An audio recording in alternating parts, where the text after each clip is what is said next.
Salut, c'est Zaba, et si certains des animaux, aujourd'hui considérés comme des créatures mythiques ou éteintes, ne sont en réalité ni l'une ni l'autre. Voici donc les créatures que l'on croyait éteintes, qui pourraient toujours exister, voire même revenir en existence très bientôt. Et commençons tout de suite par le tigre de Tasmanie. Les rapports d'observation du tigre de Tasmanie affluent par milliers. Ce prédateur emblématique pourrait-il encore rôder dans l'ombre des vastes étendues sauvages? Sur l'île de Tasmanie, les habitants continuent de voir une créature censée être éteinte, et ce, aussi récemment que cette année. Durant l'été, des Australiens, armés de caméras de très mauvaise qualité, il faut le dire, ont capturé des images assez floues de ce qu'ils croient être une bête disparue. Ce mammifère, communément appelé tigre de Tasmanie, porte aussi le nom scientifique de thylacine. Et contrairement aux légendes de Bigfoot, l'existence du tigre de Tasmanie ne fait aucun doute. On pouvait en voir dans les eaux, et il existe de nombreuses photographies montrant ses caractéristiques uniques. Il existe même une très courte vidéo filmée au début du XXe siècle montrant un thylacine marchant nerveusement dans un enclos, avec son pelage rayé brillant sous le soleil. Et à l'état sauvage, le tigre de Tasmanie parcourait les forêts de Nouvelle-Zélande. Ce marsupial prédateur unique en son genre était techniquement plus proche du loup que du tigre. Il partageait également des liens avec d'autres marsupiaux comme les kangourous, les koalas, les wombats et les opossums. Et le thylacine pesait environ 25 kg et était un carnivore féroce. C'est précisément pour cette raison que les fermiers tasmaniens l'ont traqué, un peu à l'image des loups dans l'Ouest américain au début du XXe siècle.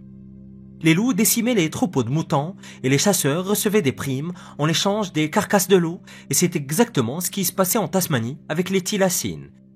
Et dans les années 30, la population de cet animal avait chuté à un seul représentant de l'espèce.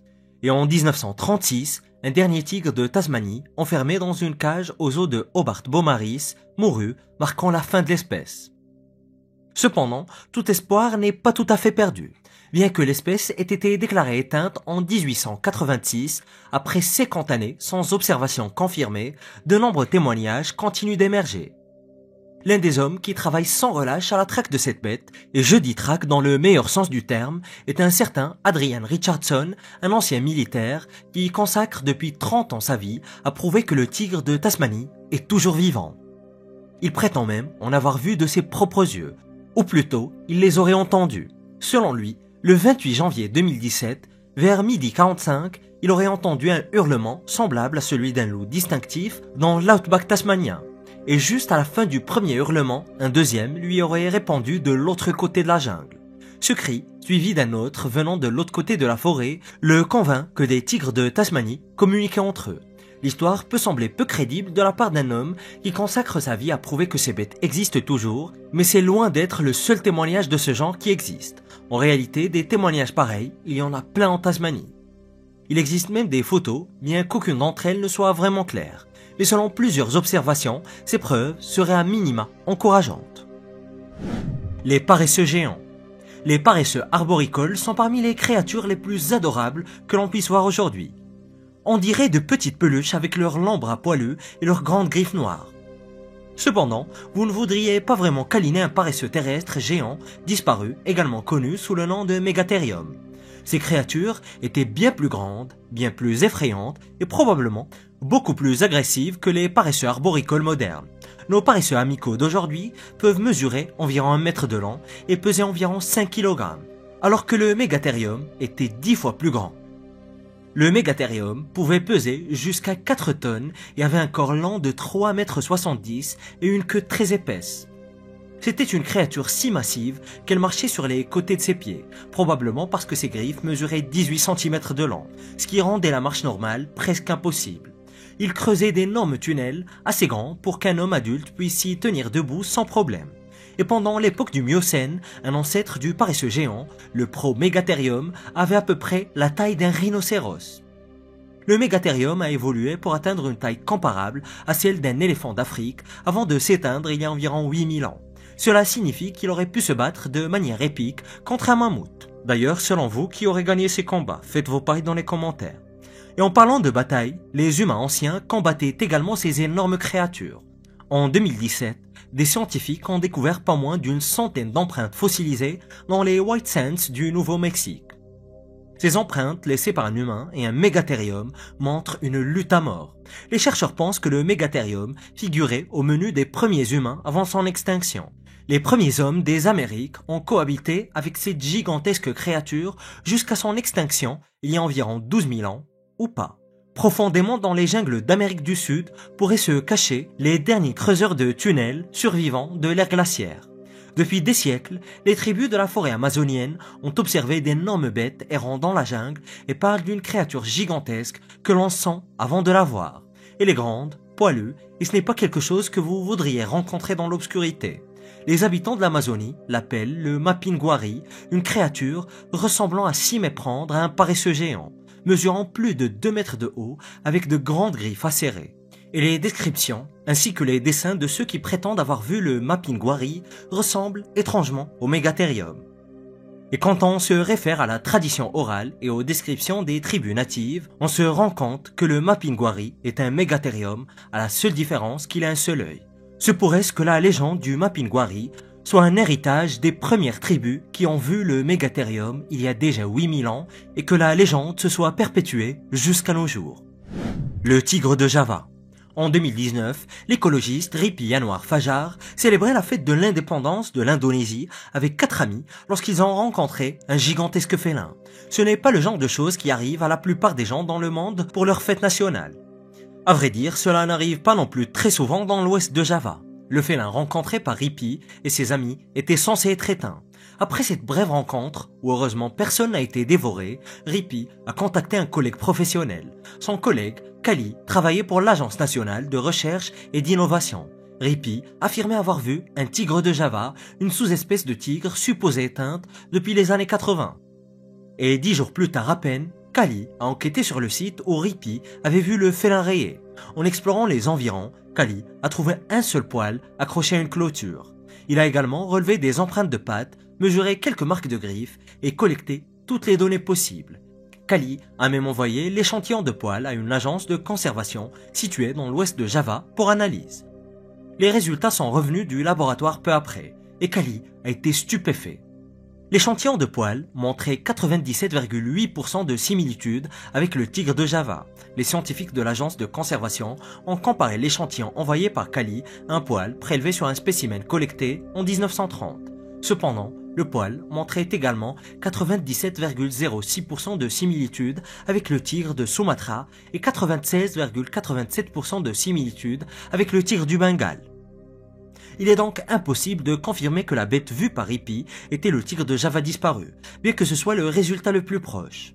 Et vous vous demandez peut-être quelles sont les grandes différences entre ces différents tigres. Ce sont tous de grands félins certes, mais chacun d'eux est unique. Dans le cadre du tigre de Java, il était l'une des 3 sous-espèces originellement présentes en Indonésie. Aujourd'hui, une seule sous-espèce subsiste, le tigre de Sumatra. Et en 2008, le tigre de Bali a été officiellement déclaré éteint. Java, une île d'environ 132 000 km², soit à peu près la surface de toute la Grèce quand même, abrite plus de 150 millions de personnes. L'explosion démographique à l'ère moderne a conduit à l'extinction des tigres de Bali et de Java. Et désormais, il ne reste que le tigre de Sumatra qui pourrait lui aussi disparaître à tout moment quand il en reste peu dans la nature. Et au fil des années, des locaux ont rapporté des observations supposées de tigres de Java. En 2017, une observation devenue virale a fait grand bruit. Cependant, cette dernière a été discréditée lorsqu'il s'est avéré qu'il s'agissait d'un léopard de Java et non d'un tigre de Java. Le grunge. Dans les sombres marécages de la Nouvelle-Orléans, une créature légendaire rôde, connue sous le nom du monstre de Grunge Road ou simplement le grunge. Bien que ce soit une créature légendaire, elle a un lien avec la France, Napoléon et même le vaudou. Ouais, ça ne fait aucun sens, mais attendez, vous allez tout comprendre. Et puisqu'on est en période de Noël, ne le confondez pas avec le Grinch. Les seules similitudes avec le Grinch, c'est qu'ils sont un peu verts, désagréables, que je ne voudrais même pas les toucher avec une perche de 12 mètres. Mais selon les légendes locales, le grunge s'était installé le long d'un tronçon isolé de Shell Road, une route qui a fini par être appelée Grunge Road. Et bien que l'emplacement exact de cette sinistre avenue a été perdu au fil du temps, la plupart des récits situent cette route quelque part à l'est de la Nouvelle-Orléans, dans une zone aujourd'hui connue sous le nom de Little Woods. C'est là, le long de courbes serpentines envahies par la végétation de Grunge Road, que la créature aurait attendu les voyageurs imprudents, assez fous pour pénétrer dans son domaine. Le grunge n'était pas un simple prédateur sans esprit. Ceux qui ont rencontré la bête et survécu pour raconter leur histoire ont décrit une intelligence qui se cachait derrière ses yeux flamboyants. Une sorte de ruse presque humaine qui le différenciait de tout autre animal. On disait aussi que le grunge pouvait ouvrir les portes, utiliser des outils et même imiter la voix humaine pour attirer ses victimes à leur perte. Et une fois qu'il avait sa proie en vue, la véritable horreur commençait. Le grunge était connu pour drainer le sang de ses victimes par une seule et unique perforation presque chirurgicale. Et comme vous le savez peut-être déjà, la Nouvelle-Orléans a été découverte par la Compagnie française du Mississippi en août 1718. Elle a été nommée en l'honneur d'un duc français, Philippe II, duc d'Orléans justement. Mais pourquoi parler d'histoire à un moment pareil? Ne vous inquiétez pas, tout est lié. Pour faire court, la Nouvelle-Orléans a été cédée à l'Empire espagnol en 1763. Elle est restée sous contrôle espagnol jusqu'en 1801 lorsque les Français l'ont reprise. Et en 1803, Napoléon Bonaparte a vendu la Nouvelle-Orléans aux États-Unis dans ce qui est désormais connu sous le nom de la vente de la Louisiane. Et dès le début du 19e siècle, la Nouvelle-Orléans a prospéré avec une explosion démographique due à un afflux massif venant de France métropolitaine, mais aussi des colonies françaises de l'époque, et d'un grand nombre d'esclaves envoyés pour cultiver les vastes plantations autour des villes.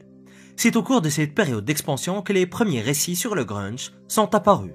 Aussi appelé le vampire de Farbour-Marigny, cette créature horrifique, un mélange entre un reptile et un chupacabra, terrorisait tous ceux qui la croisaient.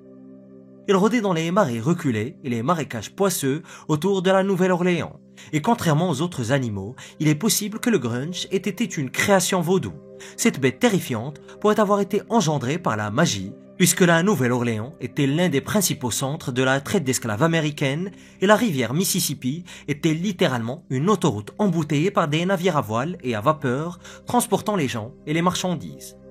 C'est dans ce contexte que le vaudou s'est énormément répandu dans la région.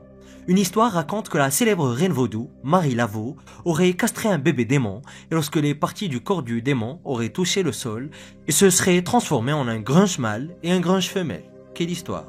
Ces créatures auraient mordu la reine vaudou avant de s'enfuir et de se reproduire dans les marais de puits. Et le grunge aurait de longues cornes, une peau écailleuse, des piquants sur le dos et mesurait environ 1,20 m de hauteur.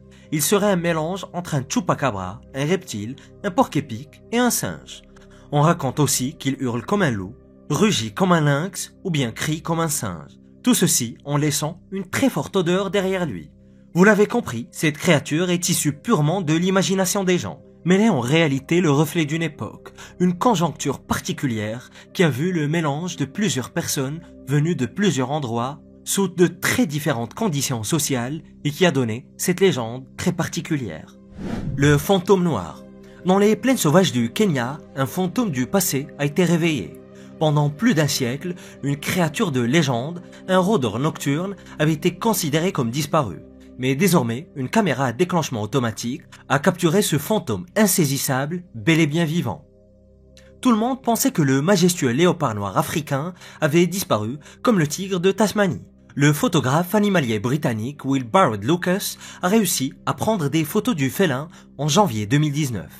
Il a installé ses caméras automatiques dans le camp reculé de Laikipia Wilderness et les a équipées d'un éclairage studio spécialisé et les a positionnés aux meilleurs endroits possibles pour potentiellement percevoir un léopard. Ensuite, il a fallu attendre très longtemps, des semaines, voire des mois. Mais au final, cela en valait absolument la peine. Le léopard noir nocturne est passé juste devant les caméras, tel un fantôme. Will n'en croyait pas sa chance, et comme mentionné précédemment, personne n'avait vu de léopard noir depuis près d'un siècle. Son pelage noir brillant semble se fondre parfaitement dans l'obscurité, lui donnant une apparence presque surnaturelle. Les léopards noirs, également connus sous le nom de panthère noire, possèdent une mutation génétique spéciale opposée à l'albinisme, appelée mélanisme, qui rend leur pelage entièrement noir. Cependant, ils restent bel et bien des léopards et leurs taches sont donc par conséquent toujours visibles sous un certain éclairage. Les caméras infrarouges utilisées par Will ont permis de distinguer vaguement des taches noires du félin dans l'obscurité. Bien qu'il n'ait pas capté de vidéo, chaque photo parle d'elle-même. Et depuis, des chercheurs du zoo de San Diego, comme Nicholas Pilfold, ont installé des caméras vidéo automatiques à proximité de l'endroit où le léopard a été repéré. Ils espèrent capturer une vidéo complète du léopard noir et découvrir combien de représentants de cette espèce sont encore en vie. D'ailleurs, il raconte sa quête passionnante d'en capturer un dans son livre The Black Leopard. L'homme-chèvre. L'homme-chèvre est-il réel? Il est temps de se pencher sur quelque chose d'un peu moins majestueux et d'un peu plus démoniaque. Si l'on en croit la légende américaine, une créature effrayante se cacherait dans les bois du Maryland. Cette créature, mi-homme, mi-chèvre, est simplement appelée le Goatman ou l'homme-chèvre. L'homme-chèvre ressemblerait plutôt à un monstre tiré d'un nanar d'horreur. Mais cette légende urbaine pourrait contenir plus de vérités troublantes qu'on le pense. Les histoires autour de l'homme-chèvre seraient apparues dans les années 30 dans le comté de Prince George. Les animaux de compagnie des habitants commençaient à disparaître ou à être dévorés. Et après une série d'incidents malheureux impliquant des chiens, les locaux ont été convaincus qu'une créature féroce et affamée rôdait dans les environs. On commença à parler d'un être aperçu dans la forêt, une créature au visage humain mais au corps entièrement recouvert de poils. Cette chose avait des sabots et ressemblait aux faunes, mi-homme, mi-chèvre de la mythologie grecque. Ainsi naquit le mythe du Goatman ou de l'homme-chèvre. Une rumeur racontait même que la créature vivait dans un abri de fortune près de caravanes abandonnées. Et peu importe ce que les gens pensaient de cette histoire, elle a effrayé énormément de monde. La nouvelle circula que l'homme-chèvre ne se contentait pas de tuer des animaux de compagnie, mais qu'il s'attaquait aussi à tout ce qu'il pouvait attraper. L'histoire prit une tournure encore plus fantastique. Une théorie prétendait que l'homme-chèvre était en réalité un scientifique nommé Dr Stephen Fletcher, travaillant au centre de recherche agricole de Beltsville. Une expérience aurait mal tourné, transformant le scientifique en une créature hybride qui attaquait les gens. Mais cette version de l'histoire rappelle étrangement le film La Mouche, mais en réalité, qui sait quel type d'expérience folle pourrait être menée dans des centres de recherche secrets à travers les États-Unis. Peut-être que des chercheurs ont réellement créé une monstruosité hybride qui vivrait encore dans les forêts du Maryland, se nourrissant d'animaux volés. Ou peut-être pas. Pour l'instant, cette légende est aussi crédible que celle de Bigfoot. Par contre, elle a bel et bien terrifié les habitants du Maryland, surtout dans les années 70, et a donné bien du fil à retordre aux autorités locales, puisque la police recevait des milliers d'appels et de signalements parlant du Goatman. Cloner un mammouth. Le professeur en génétique de l'université de Harvard, George Church, est l'un des principaux spécialistes du séquençage du génome et de l'épissage des gènes. Le Dr Church espère que d'ici quelques années, il sera en mesure de cloner l'ADN d'un mammouth afin que le mammouth laineux, aujourd'hui disparu, puisse remarcher dans la toundra arctique. Une fois de plus, la société avec laquelle il travaille, Colossal, affirme qu'elle travaille actuellement à la réintroduction d'espèces disparues, principalement le mammouth laineux. Colossal pense pouvoir créer un hybride en utilisant des outils de manipulation génétique pour combiner l'ADN de restes de mammouth retrouvés dans la toundra sibérienne avec l'ADN d'un éléphant d'Asie. L'éléphant d'Asie est le parent vivant le plus proche du mammouth et la progéniture ainsi créée serait connue sous le nom de mammophant. Il serait physiquement né en utilisant l'éléphant d'Asie comme mère porteuse, mais aurait l'apparence et le comportement d'un mammouth laineux. Le mammouth laineux est l'une des bêtes préhistoriques les plus récentes qui se soient éteintes. Certains chercheurs affirment que de petites populations vivaient en Sibérie jusqu'à environ 1700 avant Jésus-Christ. Les plus grandes de ces créatures mesuraient plus de 3 mètres à l'épaule et pesaient plus de 15 tonnes. Et ce qui est également intéressant avec les mammouths, c'est qu'ils entretenaient le permafrost. Une partie de leur comportement consistait à racler les couches de neige afin que l'air froid puisse pénétrer dans le sol. Ils constituaient un élément clé dans l'écosystème mais se sont éteints, probablement en raison d'un changement climatique et d'une chasse intensive par l'homme. Mais d'un autre côté, la démarche suscite énormément de polémiques, pointant du doigt le gaspillage déraisonné d'argent, les menaces potentielles pour la biodiversité, sans parler du risque de consanguinité ainsi que le faible taux de survie des animaux de captivité une fois relâchés dans la nature. Mais à votre avis, est-ce que le fait de ressusciter des animaux disparus est-il une bonne chose ou n'est-ce qu'une autre lubie narcissique des hommes? Dites-le moi en commentaire. Et ces anciennes mégastructures mégalithiques sont toujours inexpliquées. Découvre-les en cliquant sur cette vidéo.